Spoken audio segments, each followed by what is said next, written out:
तो हे ट्रेडर्स, आप सब कैसे हो और हाउ टू स्टार्ट ट्रेडिंग के पार्ट 3 में जो है आपका बहुत बहुत स्वागत है। और आज की इस वीडियो में मैं आपको बताऊंगा जो कि एक बिगिनर ट्रेडर जो सीखता है सपोर्ट और रेजिस्टेंस के बारे में, ठीक है, कि एक सपोर्ट कैसे काम करता है और एक रेजिस्टेंस जो है कैसे काम करता है।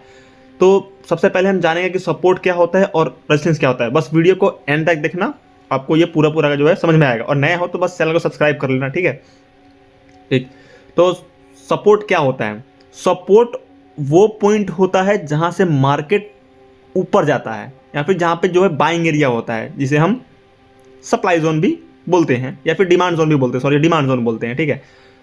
और रेजिस्टेंस हम उस पॉइंट को बोलते हैं जहां से मार्केट जो है बार बार गिरता है, यानी कि सेलिंग एरिया को हम रेजिस्टेंस बोलते हैं और बाइंग एरिया को हम सपोर्ट बोलते हैं। ठीक, जैसे कि मान लीजिए कि यहां से मार्केट ऊपर गया, ठीक, और यहां से गिर गया, तो ये जो पॉइंट है इस पॉइंट को हम लोग क्या बोलेंगे? रेजिस्टेंस बोलेंगे। कि मार्केट यहां से गिरा यानी कि यहां पे एक रेजिस्टेंस है, यानी कि यहां पे लोग बेचने के लिए तैयार हैं, ठीक। और जहां से मार्केट यहां से ऊपर गया, ठीक, फिर यहां से नीचे आया और फिर यहां से ऊपर गया, तो ये जो पॉइंट होगा हमारे लिए, ये क्या होगा? एक सपोर्ट होगा, यानी कि जहां से बार बार प्राइस जो है ऊपर की तरफ जा रही है। यानी कि हमारे माइंड में क्या चलेगा कि मार्केट यहां से गिर रहा है और यहां से उठ रहा है, ठीक। इसी भाषा में आपको समझ में आई। अब हम आगे बढ़ते हैं, ठीक। अब मान लीजिए इनमें से किसी एक पॉइंट का ब्रेकआउट हो गया, जैसे यहां से ऊपर गया, फिर यहाँ गया, यहाँ पे हल्का सा टाइम स्पेंड किया और इसको ब्रेक मतलब तोड़ दिया, इस रेजिस्टेंस पॉइंट को ब्रेक कर दिया, तो क्या ये पॉइंट जो होगा वो अभी भी रेजिस्टेंस है? नहीं, ये अब रेजिस्टेंस का नहीं है, अब ये क्या है? ये एक सपोर्ट है, ठीक। ये रेजिस्टेंस कब बनेगा? ये रेजिस्टेंस तब बनेगा जब मार्केट यहां से फिर गिर के नीचे इसी में घुस जाए, उसके बाद ये जो है रेजिस्टेंस का काम करेगा। यहाँ पे क्या क्या क्या काम करेगा?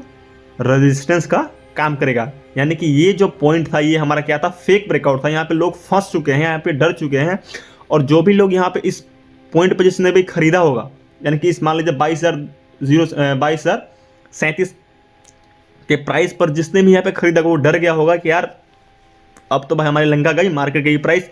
तो जैसे ही इस पॉइंट पे वो आएगा, वो डर के हमारे यहाँ पे बेचेगा, जिसकी वजह से यहाँ पे रेजिस्टेंस जो है एक दोबारा क्रिएट होगा, ठीक। और जो सपोर्ट पॉइंट है, मान लीजिए मार्केट यहाँ से गिर के यहाँ पे सपोर्ट पॉइंट पे आ गया, राइट। तो सपोर्ट पॉइंट से अगर बाजार पुल बैक लेता है तो ठीक है, नहीं तो अगर इसको ब्रेक करेगा तो भैया गया नीचे, ठीक है। तो ये भी पॉइंट जो सपोर्ट पहले था वो इसका रेजिस्टेंस हो जाएगा, ठीक। आई बात समझ में? अब हम बढ़ते हैं आगे। तो बेसिकली मैं ये कहना चाह रहा हूं कि जो मार्केट का जो पहले रेजिस्टेंस होता है, ठीक, अगर वो ब्रेकआउट हो जाए तो वो एक सपोर्ट की तरह काम करेगा। अगर वही पुल बैक लेके अगर अंदर घुस जाए, यहां से अंदर घुस जाए नीचे की तरफ, तो वो क्या होता है? फेक ब्रेकआउट होता है और ये फिर एक रेजिस्टेंस की तरह काम करेगा। यानी कि जैसे ही मार्केट में सपोर्ट टूटता जाएगा वो रेजिस्टेंस क्रिएट होता जाएगा, और मार्केट में अगर रेजिस्टेंस क्रिएट टूटता जाएगा वो सपोर्ट एक क्रिएट करता जाएगा। और मार्केट में सपोर्ट और रेजिस्टेंस दो तरीके से हम लोग यहाँ पे कर सकते हैं। जैसे कि मैं भी बता रहा हूँ आपको एक फॉर एग्जांपल, कि मान लीजिए मार्केट एक इस वाले पोजीशन में है, मान लीजिए एक मिनट मैं इसको हटाता हूँ। मान लीजिए मार्केट के मूवमेंट कुछ इस तरीके से हैं, हाई फिर लो, फिर हाई फिर लो, फिर हाई फिर लो, फिर हाई, ठीक। तो ऐसी कंडीशन में क्या होता है कि ये जो ऊपर वाला एरिया होता है ना, ये होता है हमारा रेजिस्टेंस। ये तो इतनी तो बात आपको समझ में आ रही होगी, ठीक। और ये जो नीचे वाला एरिया होता है उसको हम लोग बोलते हैं सपोर्ट, ठीक। सेम वही होता है कि अगर मार्केट ने किसी भी एक पॉइंट का ब्रेकआउट यहाँ से किया तो फिर ये क्या बन जाएगा? पॉइंट, ये बन जाएगा एरिया सपोर्ट, क्योंकि कहीं ना कहीं मार्केट ने उस चैनल को जो है ब्रेक किया है। अब वो अपना मूव कुछ फास्ट अप साइड में देगा या फिर डाउन साइड में देगा। फॉर एग्जांपल अगर यही मूव यहाँ से नीचे आके नीचे की तरफ ब्रेकडाउन करता है, तो ये जो पॉइंट होगा वो किसका काम करेगा? वो काम करेगा रेजिस्टेंस का काम करेगा, क्योंकि एक सपोर्ट था, अब ये टूट चुका है, तब इसका कोई काम नहीं, अब ये टूट चुका है मतलब, तो ये एक रेजिस्टेंस का काम करेगा और ये अपने अगले सपोर्ट के पास पहुंचेगा जो कि नीचे की तरफ यहाँ पे कहीं होगा, ठीक। आई बात समझ में?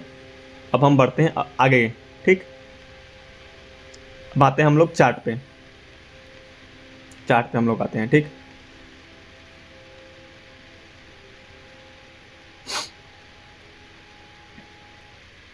यहाँ पे आपको समझ में आएगा मैं क्या ना कहना। जैसे मान लीजिए मार्केट का ये जो पॉइंट था, ये वाला, ये पॉइंट क्या था, ये एक रेजिस्टेंस पॉइंट था, लेकिन अब ये एक सपोर्ट पॉइंट बन चुका है क्योंकि मार्केट ने इसको ब्रेक कर दिया है, ठीक।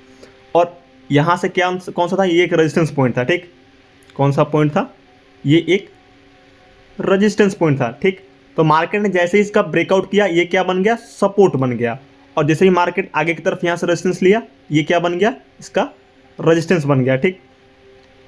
और जैसे ही मार्केट ने इसका भी ब्रेकआउट किया, ये क्या बन गया, सपोर्ट बन गया। और ये ऊपर वाला हिस्सा क्या बन गया, अब यहाँ से जहाँ से मार्केट ने रेजिस्टेंस लिया था, ये बन गया रेजिस्टेंस, ठीक है। तो ये तो बुल मार्केट के लिए है। अब आप पूछोगे कि यार बेयर मार्केट का भी समझाओ कि मार्केट जब गिरेगा तो उस कंडीशन में ये सपोर्ट रेजिस्टेंस कैसे काम करेगा, ठीक है। तो मैं बेयर, नीचे से मार्केट गिर रहा है, मैं वहाँ पे जाना चाहूँगा। यहाँ पे आते हैं इस वाले कंडीशन में, ठीक। तो यहाँ पे देखोगे, देखो मार्केट यहाँ से गिरा, यहाँ पे एक ग्रीन कैंडल थी, यहाँ पे आप ग्रीन कैंडल देख रहे हो, ठीक। तो जो यहाँ पे ग्रीन कैंडल थी, ठीक है, वो अब क्या करेगी, जो पहले सपोर्ट हुआ करती थी वो अब किस चीज़ का काम करेगी, वो एक रेजिस्टेंस का काम करेगी। और मार्केट का जो है नीचे वाला जो पॉइंट होगा यहाँ पे लाल वाला, ये एक सपोर्ट का काम करेगा, या क्योंकि यहाँ पे एक सपोर्ट था, राइट, सपोर्ट था यहाँ पे। अरे यार आओ ना, ये सपोर्ट काम करेगा। जैसे ही मार्केट ने इसको ब्रेक किया, अब ये क्या काम करेगा, ये रेजिस्टेंस का काम करेगा, और इसके नीचे वाला जो पॉइंट होगा वो सपोर्ट का काम करेगा यहाँ पे, ठीक। फिर मार्केट यहाँ से ऊपर जाने की चाह रहा है, मार्केट ने इसको ब्रेकआउट किया, फिर ये क्या क्या काम करेगा, ये एक रेजिस्टेंस का काम करेगा और नीचे ये सपोर्ट का काम करेगा, ठीक है। और अचानक इसको मार्केट को तोड़ देता है, यानी कि ब्रेक कर देता है, ठीक। सेम कंडीशन कि मार्केट का जो कौन सा पॉइंट था, ये वाला जो पॉइंट था वो रेजिस्टेंस का काम कर रहा था, लेकिन मार्केट ने देखिए यहाँ से फिर ऊपर गया, फिर नीचे गया, फिर ऊपर गया, यानी कि यहाँ पे कहीं ना कहीं हमें गुमराह करने की कोशिश की गई थी। क्योंकि देखिए ये यहाँ पे एक पॉइंट समझिए, यहाँ पे भी एक रेजिस्टेंस पॉइंट था, दिख रहा होगा आपको, क्या था, रेजिस्टेंस पॉइंट था। तो मार्केट ने यहाँ से सपोर्ट लिया, राइट। अब मार्केट का रेजिस्टेंस क्या होगा, ये हो गया, राइट। यहाँ से मार्केट की ओपनिंग हुई थी, रेजिस्टेंस ये हो गया, मार्केट ने इसको ब्रेकआउट किया, ये हो गया सपोर्ट, और आगे हो गया ये वाला रेजिस्टेंस हो गया। तो मार्केट कुछ इसी तरीके से जो है काम करता है। मार्केट का सपोर्ट ब्रेक होता जाएगा, वो एक रेजिस्टेंस में क्रिएट होता जाएगा, मार्केट का रेजिस्टेंस क्रिएट होगा, वो एक सपोर्ट में क्रिएट होता जाएगा, ठीक है। तो ये अदला बदली यहाँ पे चलती रहती है, ठीक है। अब मैं आपको एक बताता हूँ कि अब आपने सपोर्ट रेजिस्टेंस सीख लिया, अब मैं आपको बताता हूँ कि ये इसको हम लोग यूज़ कैसे कर सकते हैं, ठीक है। तो यहाँ पे आप एक चीज़ समझो, जैसे मान लो ये यहाँ से मार्केट गिरा, जो मैं आपको वहाँ ट्रेंड लाइन में समझाई थी यहाँ पे बात, कि मार्केट यहाँ से लगातार जो है यहाँ से गिर रहा है, अचानक इसका ब्रेकआउट किया, ब्रेकआउट करने के बाद रीटेस्ट लिया, रीटेस्ट के ऊपर गया, ठीक है। ये रीटेस्ट क्या होता है, अभी आपने बोला, आप ये पूछोगे, तो रीटेस्ट जो होता है कि मार्केट उस पर्टिकुलर पॉइंट पर एक बार जांच करने के लिए आता है कि यार मैं ऊपर जाऊं या नहीं जाऊं, यानी कि जो ब्रेकआउट या फिर ब्रेकडाउन किया है वो कंटिन्यू रहेगा, या फिर मैं जहाँ पे मतलब जिस ट्रेंड में था मैं उसी में, वो हमसे पूछता है कि यार मैं जिस ट्रेंड में जा रहा हूँ उसी में रहूँ या फिर उसको चेंज कर दूँ, या यहीं से चेंज कर दूँ। यहाँ पर रीटेस्ट हुआ, तो जैसे ही मार्केट ने इस लोअर लो पॉइंट को जो है ब्रेक किया, मार्केट कहाँ गया, ऊपर चला गया, ठीक है। तो ये सपोर्ट रेजिस्टेंस का सिलसिला ऐसे ही चलता रहता है। तो अगर आप इस वीडियो में सपोर्ट और रेजिस्टेंस को अच्छी तरह से समझ पाए तो वीडियो को लाइक करना, चैनल को सब्सक्राइब करना। अगर आप एक बिगिनर ट्रेडर हो और आपके पास, आप सोच रहे हो कि यार मैं किस ब्रोकर के पास जो है ट्रेडिंग अकाउंट खोलूँ और उसमें ट्रेड करूँ, तो नीचे लिंक डिस्क्रिप्शन में जाओ, वहाँ से पेटीएम मनी का आपको लिंक मिल जाएगा, और वहाँ से आप पेटीएम मनी में जो है ईजिली जो है अपने अकाउंट ओपनिंग करके जो है ट्रेड कर सकते हो, ठीक। क्योंकि वो एक सेफ ऐप है और मैं भी पर्सनली उसको पेटीएम मनी को ही जो है यूज़ करता हूँ, ठीक। तो वीडियो अच्छी लगी तो वीडियो को लाइक करो, चैनल को सब्सक्राइब करो। मिलते हैं नेक्स्ट वीडियो में।